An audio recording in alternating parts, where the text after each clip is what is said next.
নমস্কার, আমার চ্যানেলে আপনাদের সবাইকে স্বাগতম। আমি আজকে আপনাদের কাছে একটা সহজ রেসিপি নিয়ে উপস্থিত হয়েছি। এটা খুবই সহজ আর যে কেউ বানাতে পারে, আর এটা সার্ভ করা যায় যে কোনো ভাজাভুজির সাথে, এটা সার্ভ করা যাবে। আর কেমন করে এই টমেটো সসটা বানাতে হয় একবার চলুন দেখে নেই। আজকে আমি টমেটো সস বানাবো, সেই জন্য 3 কিলো টমেটো নিয়েছি। এটা 3 কিলো টমেটো ধুয়ে নিয়েছি। আর আমি একটা টমেটোকে দুভাগ করে দিয়েছি। আমি দুভাগ করে দিয়েছি 4 ভাগও করা যায়। আমি দুভাগ করে সবগুলোকে দুভাগ করে কেটে নিয়ে আমি গ্যাসের মধ্যে এটা বসিয়ে দেব।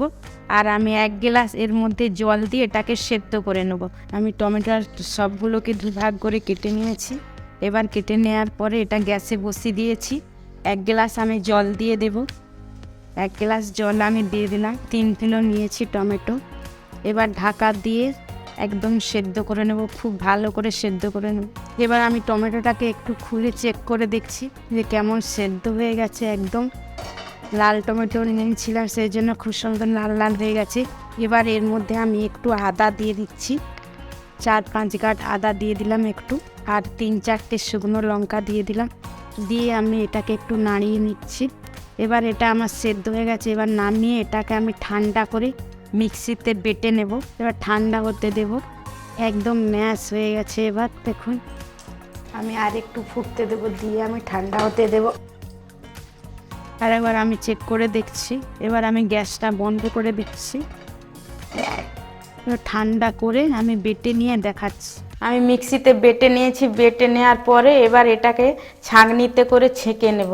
আপনারা কাপড়ে করেও ছেঁকে নিতে পারেন, যার যেটা পছন্দ তাতে করে ছেঁকে নেবেন। আমি এই ছাঁকনিতে করে পুরোটা ছেঁকে নিয়েছি।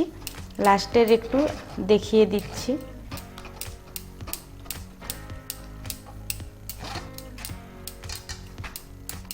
একদম ঠান্ডা করে মিক্সিতে বাটতে হবে। গরম অবস্থায় বাটলে মিক্সি খারাপ হয়ে যাবে।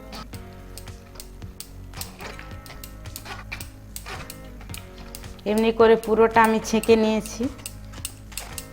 এবার এই বীজ সমেত এটাকে চাটনি করা যায়, নইলে আপনারা যদি না পছন্দ করেন তাহলে ফেলে দিতে হবে এটা, নইলে বেটে কোনো রান্না কিংবা চাটনিতে ব্যবহার করা যাবে এটা। এবার আমি গ্যাসে বসিয়ে দিয়েছি কড়াইটা বসিয়ে দিয়েছি আর গ্যাসটা জ্বেলে দিয়েছি। এবার এটাকে আমি আর একটু ঘন হতে দেব। দিয়ে আমি দেখাবো এর মধ্যে আমি একটু নুন দেব আর ভিনিগার দিয়ে লাস্টে আমি দেখিয়ে দেব। এবার এটা একটু ফুটতে থাকুক। আমি এরকম করে ঘন করে নিচ্ছি। মাঝে মাঝে নাড়তে হবে একটু, আরও একটু টাইট করতে হবে এটা। এই জল ভাত কেটে যাচ্ছে, এখনো টাইট হবে। গ্যাসটা আমি একটু বাড়িয়ে দিচ্ছি, তখন কম আঁচ করেছিলাম। একটু আরে ঘন করতে হবে, আরও ঘন করতে হবে। এই টমেটো সসটা আর একটু আমি ঘন করে নেব। এখনও তৈরি হয়নি, কতটা কমে গেছে দেখুন। 1 কড়াই ছিল, এখনও ঠিক হয়নি। এটা বোঝা যাবে।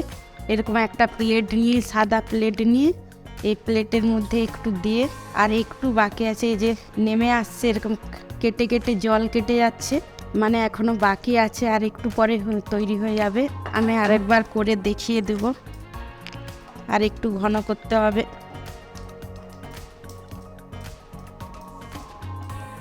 লাস্টে ফুটছে তো চারিদিকে ছিটকে পড়ছে এরকম, তাই নাড়তে থাকতে হবে, নইলে গায়ে ছিটিয়ে ছিটিয়ে পড়বে। যখন ঘন হয়ে আসবে নাড়তে থাকতে হবে।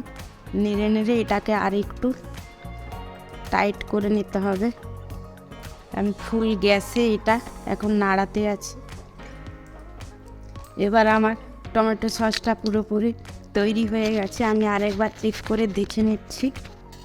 আরেকটা প্লেট নিয়ে নিয়েছি। এরকম প্লেট নিয়ে এমনি করে ঢেলে দিয়ে, তাও একটু বাকি আছে এখনো। এই জল কেটে বেরিয়ে আসছে এখন। আর একটু এই যে এরকম 81 করে দেখবে, বোঝা যাবে যে না তৈরি এখনো হয়নি, জল কেটে কেটে যাচ্ছে। আর একটু ঘন করতে হবে। আমি আরেকবার চেক করে দেখিয়ে দেব। এবার আমি আরেকবার চেক করে দেখছি ঠিকঠাক তৈরি হয়েছে নাকি। একদিকটা মুছে নিয়ে এমনি করে দেখুন গড়ে আসছে না, হালকা আসছে, একদম হালকা আসছে, আর একটুখানি হয়ে যাবে, এমনি করে পড়ছে।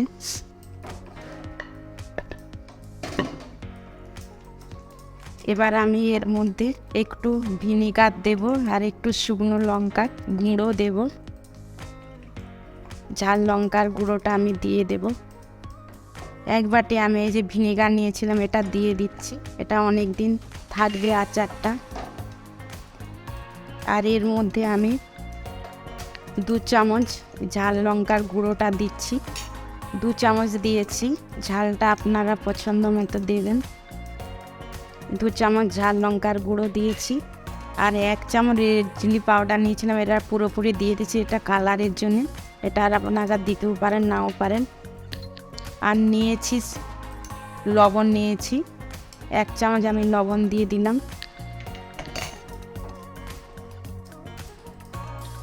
আর এটা নাড়তে হবে খুব সাবধানে, গ্যাসটা বাড়িয়ে দিলেই চারিদিকে ছিটকাবে।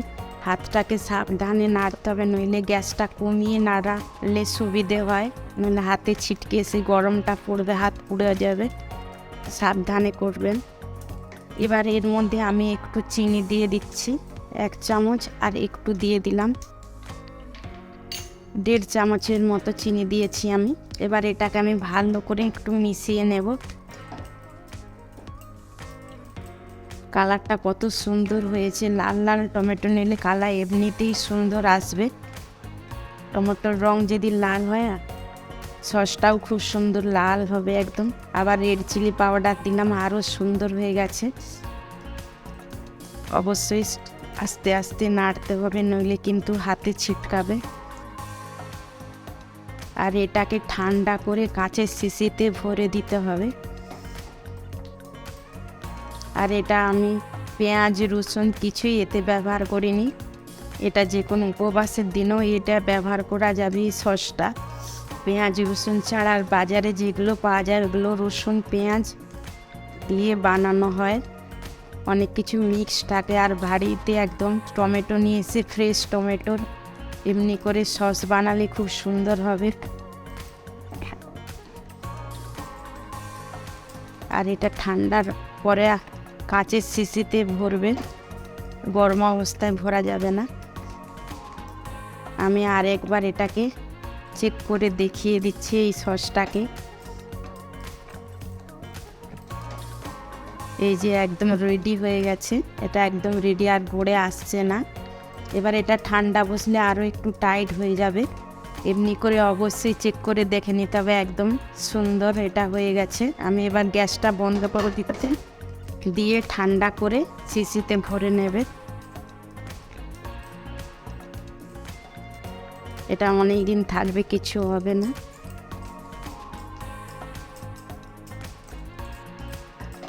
গ্যাসটা আমি বন্ধ করে দিলাম।